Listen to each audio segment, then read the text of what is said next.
All right, hey, you already know. Back in 2020 when the world was shut down because of the pandemic.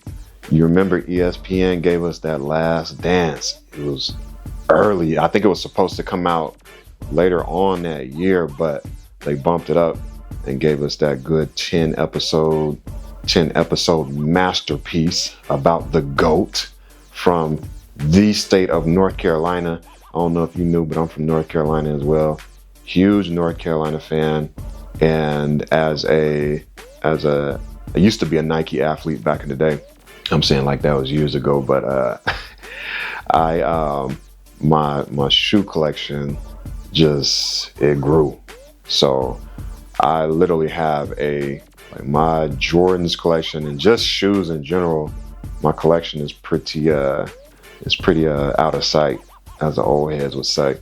I'm about to show you some of my favorite shoes. Check me out. Let's do it. Let's do it. Let's do it. Let's see here. Where should I start? Where do I start? Lex, how do you know where things are at? Well, before I moved, I had all of my boxes labeled in Braille. So you can see right here, this is white, Arctic orange, black ones. And that was the description that was on the shoe boxes when I first got them. But I believe these are what we know as the Crimsons. I'm pull these bad boys out. These are ones. A lot of people are like, oh, well, how do you know what J's are what? Easy to describe. Ones, high top. You got the emblem up here, the GOAT. You got the Nike swoosh right there. One thing about the ones, that sole is flat. I remember when I was recording videos initially I used to record these videos to let people know how I knew what J's were what during the Last Dance. And I tell y'all, hey, this heel is flat. So be careful when you go up for that jump shot, because you might do something to that ankle when you come down. So I love these ones. Let me see, where else should I go?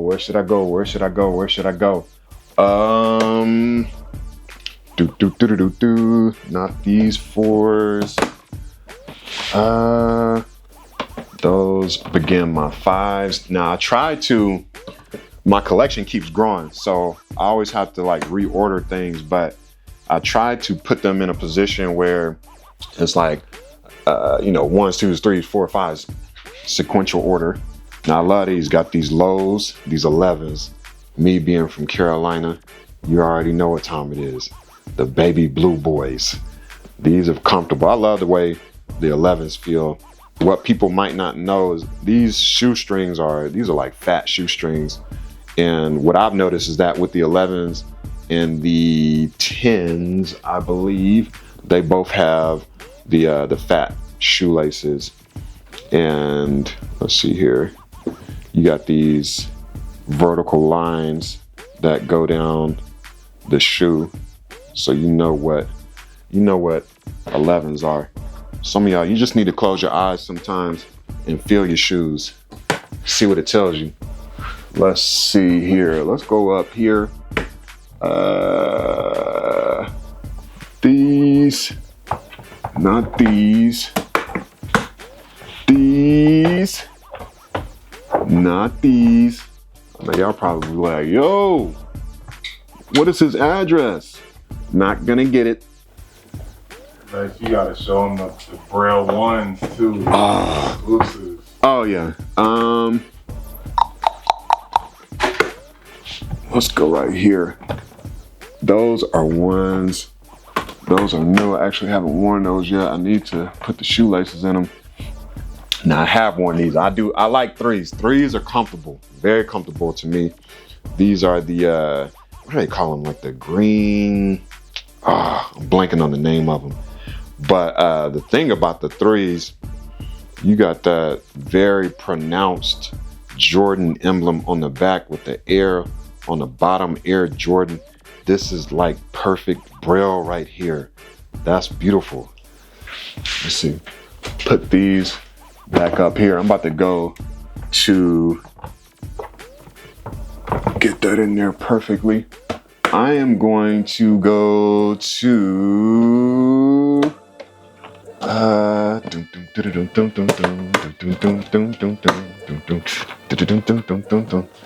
just open these things up, let you see what's going on. Ooh, them all red 4s. Oh Lord, these things are fire. You got the Jordan emblem on the tongue of the shoe right there. Whenever I wear these in the airport, more times than not, I get compliments on these. You got the Jordan emblem on the back as well. Very pronounced. As I mentioned before, your boy knows Braille, and that feels so good. Not only under the fingers, but under the feet too. On the feet too. Let's move this stool out the way so I can show you the exclusive. Let's see here. Oh, are these it? Are these him? Yes, they are. Got the LGs, the Air Forces. Now I want you to check this out. You have the Nike swoosh right there. You got the L. So L in Braille is a vertical line composed of 3 dots. The G is a square composed of 4 dots. Lex Gillette, boom, Nike swoosh. And then you have right here toward the front of the shoe, there's more Braille. This says, just do it. This is not Nike ID. I did not go on Nike ID and create these. I went up to Nike, to the kitchen, and they cooked these up for me. We had a conversation and I was letting them know what my slogan was. No need for sight when you have a vision. Obviously, being blind, not to play into the misconception, but you have the black shoe. And when you really tap into that vision and you bring that thing into fruition, it's like real heavenly. It's almost like you are in a space of rare air, which is, being from Carolina, that light blue. Very solid base. You have on the back, you have got the air up top. But yeah, they designed these for me. These are very comfortable. I don't really wear them too much. I need to pull them out a little more often. But yeah, definitely had to make sure that these, hold on, let me, let's give some love to the legend. Woo, got them Kobe's. Kobe.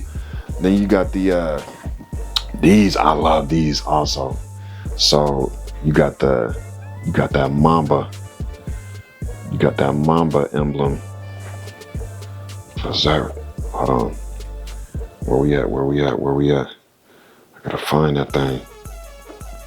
It's on the side. Okay. I'm tripping right now, but it don't even matter. What matters is when you put these on your feet, it puts you into a whole nother zone. Like, Kobe was a ferocious competitor. So of course, when I was collecting my shoes, I had to get a few of these. Man, missed that dude. And you know, the interesting thing is that when I was with Nike, I was getting a few of his shoes, but we had went to a Lakers game. One of my friends was really good friends with Mark Madsen, and he was on the coaching staff at the time. I knew that Kobe had just retired, so I had written this letter, and I was like, hey, Mark, you know, I wrote this letter to Kobe. Do you mind passing it along to him? And he was like, sure, you know, I mean, I don't know what your expectations are as it relates to, you know, are you trying to meet him or anything like that? And I was like, nah, you know, I'm purely just a fan of basketball and a fan of his game and who he is as a competitor. And, you know, I don't have any expectations for a response or anything like that. But Mark had reached out to me maybe a few weeks later, and he was like, yo, I passed the letter along to Kobe. Do you have it in electronic format? Because he wants to keep it on his phone. You know, that made my whole life. Like, that meant a lot. So, I mean, I remember the day when everything unfortunately went down, and it was like the world stopped. So you know, again, RIP. But that's you know, that was a moment of time. I was like, man, you know, he felt like those words were impactful enough to, you know, keep on his phone and refer to from time to time. So that's just a little bit, man. If we went through all of these boxes, bro, we'd be here from now until infinity. So I'm just gonna stop right there. If you want to see some more, you're just gonna have to imagine.